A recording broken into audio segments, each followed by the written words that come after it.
Taylor, and I want to give a quick shout out to the stuffed peppers that she's got in her deal. Amazing. So again, Chris Stretch, I'm a peak performance coach. What I want to do today is very briefly talk about the structure of my business and the niche I'm trying to carve here in the South Bay.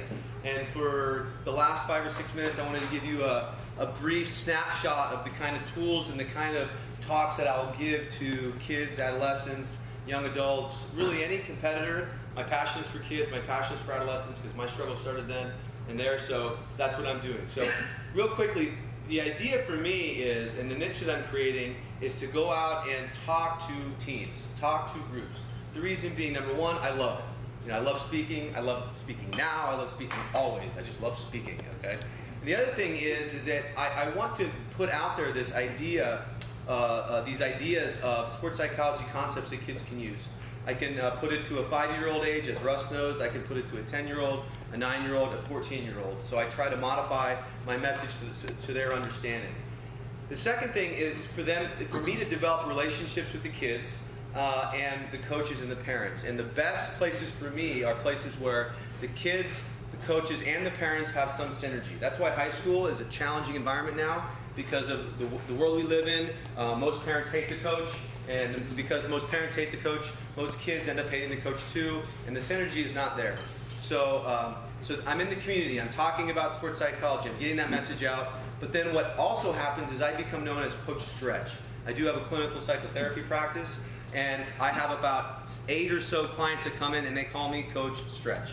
It takes away the stigma when you're talking about an athlete that doesn't want to think of themselves as having mental health issues. They're coming in to see Coach Stretch. And I have a couple 8-year-olds that really just come in and they work on ADHD issues, behavior issues, and they just come to see Coach Stretch and they love it. And it's great. So that's what I do. So the goal is to talk to teams. The high targets are the club sports, travel sports, I think. And then get familiar with the people, and then of course because of that familiarity, those that are struggling will come in to see me. I had a call from a volleyball mom, frantic, she had a blow-up weekend, and boom, I'm going to see her on Wednesday, and she's going to see Coach Stretch. And if you asked her, she probably wouldn't say, I'm going to see a psychotherapist. She's going to see Coach Stretch, so that's what I like to do. So just a little bit about the message that I deliver. And I'm going to give you the snapshot, the 3 to 4 minute version. But it starts, I call it the mental game. In baseball, we call it the mental game of competition. So when people talk about, he's got a good mental game, she's got a good mental game, that's what we're talking about. And it starts with honesty. Okay, so I talk about the first thing that I need to address when I'm looking at the mental aspect of performance is what can I control and what can't I control? So I gotta take responsibility for that. Because here's the thing, being honest is one thing. A lot of us know, we know what we can control and we can't control, but when we don't take responsibility for it, it does us no good. A good example is when I'm talking to kids, I'll be talking about this and I'll have someone drop a water bottle or a book and 12 eyes go over to that water bottle or book. So I can control my attention if I take responsibility for it. So then I'll do it again. I'll say, now, I want you to take responsibility for your attention to me, and I have the same person drop the water bottle, drop the book, all eyes are on me. So my attention, I can control my attention if I take responsibility for it. I can control my attitude to a degree if I take responsibility for it. What does that mean? That means responsibility, respond with my ability. That means is that when I'm taking responsibility, I choose the best attitude for the situation. Good example. Nowadays, we have this attitude that it should be fun all the time. Look, once you go from recreational sports to competitive sports, it is not fun.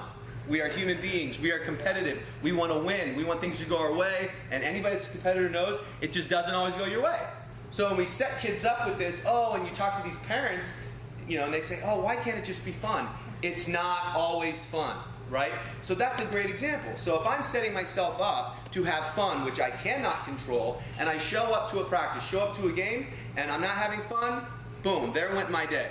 But if learning is more important than enjoyment, if learning is more important than having fun, I'm going to show up, and every experience I have, there's something that I can take out of it that's going to help me along the way.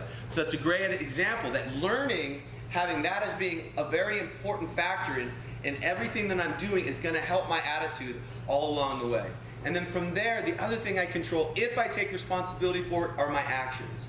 And when I take responsibility, I have a plan to achieve my mission. One of the things that all the people are talking about today, the Russell Wilsons and the Joe Maddens and all of them, are talking about being present.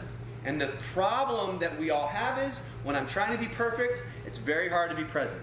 Now let me rephrase that. When I think I can be perfect, I can't be present. It's fine to try to be perfect, but when I'm not, if I can't adjust and learn and adapt, I can't get to the next thing. Because what being present means is having a mission, and the mission has got to be win the next whatever. Win the next point, win the next pitch, win the next possession. And when you micro-size and you bite-size competition down to that factor, that's when things like confidence come. That's when things like the zone comes. Confidence is not a mental skill. Confidence is the result of mental skills. Being in the zone is not the goal. It's not the ideal. Being in the zone happens when you set yourself up for success. So from there, what I do is I also help kids understand that we cannot control how we feel all the time. We are human beings. We have insecurities. We have doubts. We're going to get frustrated. I call it stud gumwa. Stuff that doesn't go my way. Happens all the time, 7 out of 10 times in baseball. I can't control that. I'm going to feel like shit a lot. So what does Ken Ravizza say? I love what he says, and he says this to teenagers, although he checks in with a coach to see if profanity works. But he says, are you so shitty that you got to feel good to win that next pitch? Are you so shitty you got to feel good to get it done? And I literally use that in my life, because I'll wake up in the morning and I'll feel like shit. And I'll say, Chris, are you so shitty that you got to feel good to get everything you got to get done today done? And I say no, and I get up and I do it. So sports psychology nowadays, when you get to the raw roots of it all, is not about getting in the zone. It's not about dominating. It's not about having confidence. It's more about having a nice, shitty day. Have a nice, shitty day.